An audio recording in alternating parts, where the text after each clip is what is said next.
નમસ્કાર. સમય સંદેશના ડિજિટલ પ્લેટફોર્મમાં આપનું હાર્દિક સ્વાગત છે. હું છું અતુલ મહેતા.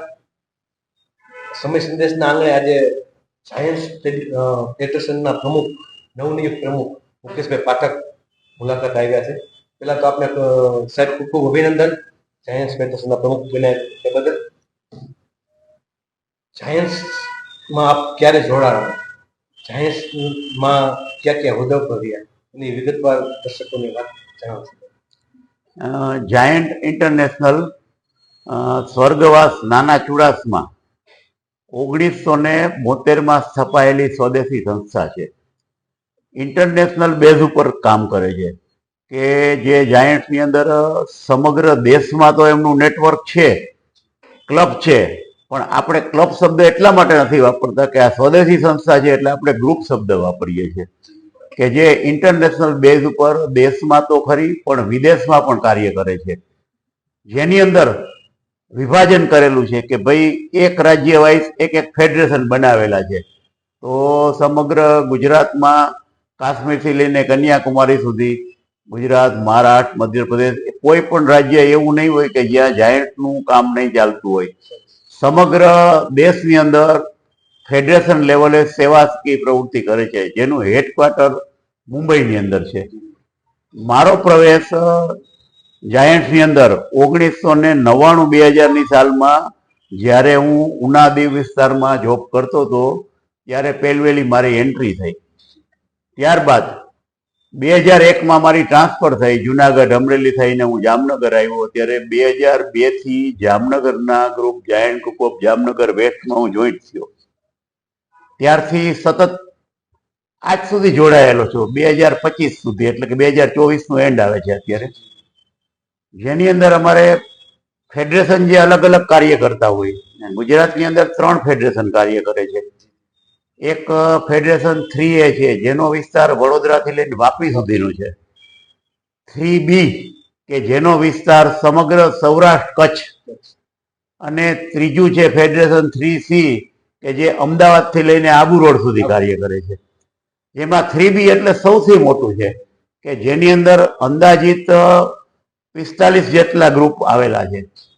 અને સમગ્ર ગ્રુપ એક ભાઈચારાની ભાવનાથી સામાજિક કાર્ય કરે છે, જેની અંદર આરોગ્યને લગતા, શિક્ષણને લગતા દરેક જાતના સેવાકીય કાર્યો થાય છે.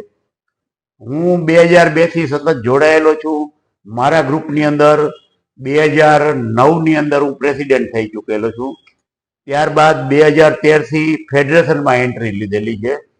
ફેડરેશનની અંદર વિવિધ હોદ્દા ભોગવી ચૂકેલો છે, જેની અંદર પહેલા ફર્સ્ટ ઓફિસરનો પોર્ટફોલિયો મારા પાસે હતો, તેમાં સારી કામગીરી કરી. ત્યારબાદ યુનિટ ડાયરેક્ટર તરીકેની સેવા મળી, તો યુનિટ ડાયરેક્ટર તરીકે પણ 15, 16, 17માં કાર્ય કરેલું. ત્યારબાદ ફરીને ઓફિસર અલગ અલગ શાખા તરીકે પ્રોજેક્ટ પ્રોગ્રામ ઓફિસર છે, બીજા કોઈ છે, એ રીતે કરેલું છે.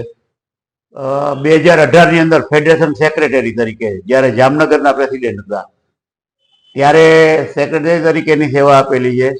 ત્યારબાદ એનાથી આગળ કોઓર્ડિનેટર તેમજ વાઇસ પ્રેસિડેન્ટ તરીકે છેલ્લા 3 વર્ષથી હતો. અને ચાલુ વર્ષમાં 2025 માટે મારી નિમણૂક મેડમ સાઇનાજી NC કે જે બોમ્બેમાં જાયન્ટ ઇન્ટરનેશનલના ચેરપર્સન છે અત્યારે. સ્વર્ગવાસ નાના ચુડાસમાં તો આપણે યાદ કરીએ છીએ, જે અત્યારે યાદ નથી, પણ એની સ્થપાયેલી સંસ્થામાં અત્યારે ચેરપર્સન તરીકે જે સાઇનાજી કાર્ય કરે છે, એમના તરફથી મને 2025ના વર્ષ માટે ફેડરેશન 3Bની અંદર પ્રેસિડેન્ટ તરીકેની નિમણૂક આપવામાં આવેલી છે. આટલા વર્ષથી આપ જાયન્ટ્સમાં જોડાયેલા છો, જુદા જુદા હોદ્દા પણ આપ ફરજ નિષ્ઠાપૂર્વક બજાવ્યા છે. એવું કોઈ સેવાકીય કાર્ય તમે કર્યું હોય કે જે જોઈને તમને આમ ખરેખર આનંદ થયો કે ના મેં કામ કર્યું, એવો કોઈ પ્રોજેક્ટ વિશે જરાક જણાવશો? એવા કોઈ પ્રોજેક્ટની અંદર તો વાત કરીએ તો રૂટિન પ્રોજેક્ટ હોય છે કે ભાઈ મેડિકલ કેમ્પ છે, પછી આરોગ્ય શિક્ષણના કેમ્પ હોય છે, વૃદ્ધાશ્રમમાં સહાય છે, અંધપંગ આશ્રમમાં હોય છે. પણ જ્યારે કે ભાઈ એક વર્ષે અમે આજથી 10 વર્ષ પહેલા એક મોહમ્મદ રફી નાઇટ કરેલી ટાઉન હોલની અંદર, અને જેની અંદર 700 માણસોની હાજરીમાં અમારે ફંડ રેસ થયું હતું.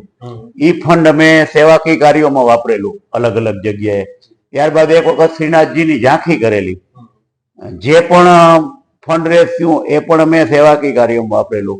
ઉપરાંત વધુમાં કે ભાઈ એક જ્યારે આ 2 વર્ષ પહેલા પૂર વધુ આવ્યું ત્યારે અલિયાબાડા આજુબાજુમાં જામનગરની વિસ્તારમાં જે પૂર આવ્યું અને લોકોના ઘરમાં પાણી ઘૂસી ગયા 3-3 ફૂટ, ત્યારે જે પછાત વિસ્તાર હતો એ ગ્રામ્ય લેવલનો, જેની અંદર અમે બધાને કીટ બનાવી અને એક ટેમ્પો ભરીને જતા હતા અને ઓછામાં ઓછા લગભગ 15 થી 20 ગામ જે અસરગ્રસ્ત હતા એ બધાને રાશન પૂરે પાડેલું. એક કીટની અંદર 13 જાતની વસ્તુ હોય કે જેની અંદર 1 મહિનો ચાલે એટલું રાશન આપે. જાયન્ટ્સ ફેડરેશન પ્રમુખ આપણે નિયુક્તિ થઈ છે, તો જાયન્ટ્સમાં જામનગરનું નામ રોશન કરે એવી શુભેચ્છા.